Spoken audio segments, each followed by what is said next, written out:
Saudara-saudara yang dikasihi oleh Tuhan Yesus Kristus, pada malam hari ini kita akan bersama-sama masuk dalam renungan malam edisi Selasa 15 Februari 2022 yang terdapat dalam kitab 2 Korintus 1 ayatnya yang ke-12 sampai yang ke-19, masuk dalam sebuah perikop perubahan dalam rencana Paulus. Tetapi sebelumnya, marilah kita merendahkan diri kita bersatu dalam doa. Kita berdoa. Tuhan Yesus Allah yang maha baik, yang mengucap syukur atas kasih kemurahan-Mu, atas penyertaan-Mu dalam kehidupan kami di sepanjang pagi, siang, sore, bahkan malam hari ini. Tangan kasih Tuhan yang kuat senantiasa menuntun dan menyertai kami. Antarkan kami pada malam hari ini ya Tuhan, dalam sukacita kami, masuk dalam perenungan malam kami. Sebentar kebenaran firman-Mu ingin kami baca dan renungkan. Urapi kami dengan kuat kuasa Roh Kudus-Mu, beri kami roh kemampuan untuk lebih tahu dan mengerti apa maksud firman-Mu bagi kehidupan kami. Berfirmanlah ya Tuhan, kami telah siap untuk mendengarkannya. Amin.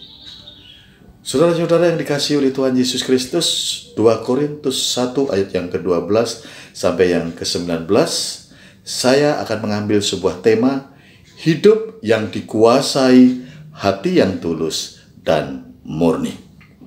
Saya akan membacakan ayat emas kita dari 2 Korintus 1 tadi, ayatnya yang ke-12. Inilah yang kami megahkan, yaitu bahwa suara hati kami memberikan kesaksian kepada kami, bahwa hidup kami di dunia ini, khususnya dalam hubungan kami dengan kamu, dikuasai oleh ketulusan dan kemurnian dari Allah, bukan oleh hikmat duniawi, tetapi oleh kekuatan kasih karunia Allah. Sampai sedemikian jauh pembacaan firman Tuhan.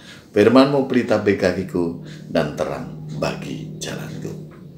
Saudara-saudara yang dikasihi oleh Tuhan Yesus Kristus, kita pasti pernah mendengar ungkapan yang mengatakan prajurit yang tangguh bukan dibentuk dalam sebuah barak atau lapangan baris berbaris, tetapi mereka harus terjun langsung ke dalam medan peperangan. Begitu juga pelaut yang tangguh, pelaut yang ulung, tidak dilahirkan dari laut yang tenang, tetapi dari laut yang senantiasa penuh dengan ombak dan penuh dengan badai. Begitu juga murid Yesus yang sejati, yang bertumbuh di dalam iman, adalah murid yang tangguh di tengah-tengah ujian-ujian, tantangan-tantangan, cobaan-cobaan yang mendera kehidupan ini. Artinya apa saudara-saudara? Tantangan, cobaan, beban berat, penderitaan, persoalan yang terjadi dalam kehidupan ini akan menghasilkan manusia-manusia yang berkualitas. Contoh yang paling mudah adalah Rasul Paulus, hamba Tuhan yang telah malang melintang dalam pelayanan pemberitaan Injil. Karena Injil Kristus, Paulus harus menanggung penderitaan yang luar biasa. Kalau kita lihat dalam ayat yang ke-8 sampai yang ke-9 dalam nas kita. Beban yang ditanggungkan atas kami adalah begitu besar dan begitu berat, sehingga kami telah putus asa juga akan hidup kami. Bahkan kami merasa seolah-olah kami telah dijatuhi hukuman mati. Kalau kita melihat nas tadi saudara-saudara, betapapun hebatnya pelayanan yang dilakukan oleh Rasul Paulus, tetapi ia tetap manusia biasa, yang pada tahap tertentu bisa saja mengalami kelemahan. Namun hal ini tidak sampai membuat Paulus patah semangat dan melarikan diri dalam pelayanan yang dipercayakan kepada Tuhan kepadanya. Yang menjadi pertanyaan adalah, apa rahasia kemenangan Paulus itu sehingga ia tidak sampai putus asa, sehingga ia tidak sampai terjatuh? Saudara-saudara, Paulus tidak hanya berhasil mengatasi kesulitan-kesulitan yang harus ia hadapi. Tetapi ia juga harus bisa menolong dan memberi kekuatan kepada orang-orang yang ia layani. Kuncinya apa, saudara-saudara?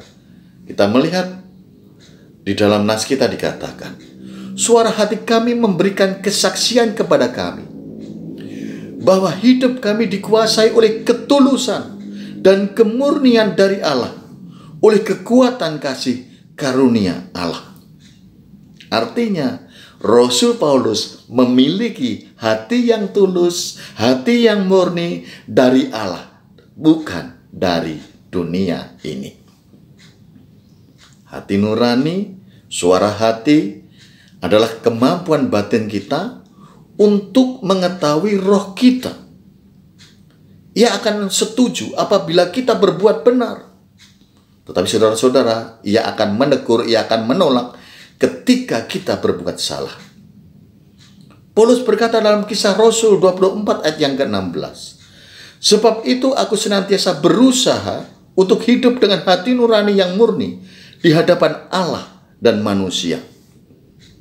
Ini mengingatkan kita, seseorang yang memiliki suara hati, memiliki hati nurani yang baik, yang tulus, yang murni, yang hidupnya selalu konsisten, yang selalu teguh, tidak pernah goyah, menjunjung nilai-nilai luhur dan keyakinan, tak hidup dalam kemunafikan, tidak pernah bermuka dua, dan dapat dipercaya dalam hidupnya.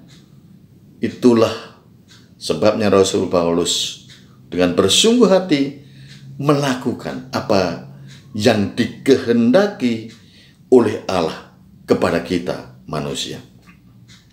Dengan hati yang tulus itu, dengan hati yang murni itu, Paulus telah membuktikan ia setia menjalankan amanat agung Tuhan.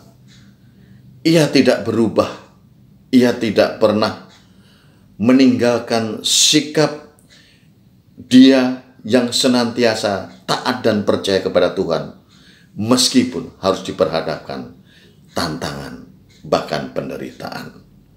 Kiranya firman Tuhan menguatkan kita semuanya. Amin. Mari kita bersatu dalam doa. Terima kasih Tuhan, firman-Mu mengingatkan kepada kami bahwa kami harus memiliki suara hati nurani yang baik, yang tulus, yang murni, yang konsisten, yang selalu teguh dan tidak goyah, tapi menjunjung tinggi nilai-nilai yang luhur, bahkan keyakinan kami untuk menjadi manusia yang tidak munafik atau bermuka dua. Karena dengan itu semua yang harus kami lakukan, kami bersungguh-sungguh hanya mengandalkan Tuhan dalam kehidupan kami. Berkati ya Tuhan seluruh kehidupan kami dalam rencana dan pengharapan kami ke depan. Dan kami hanya serahkan hidup kami dalam satu nama yang berkuasa, Tuhan kami Yesus Kristus yang adalah Tuhan dan Juru Selamat kami. Amin.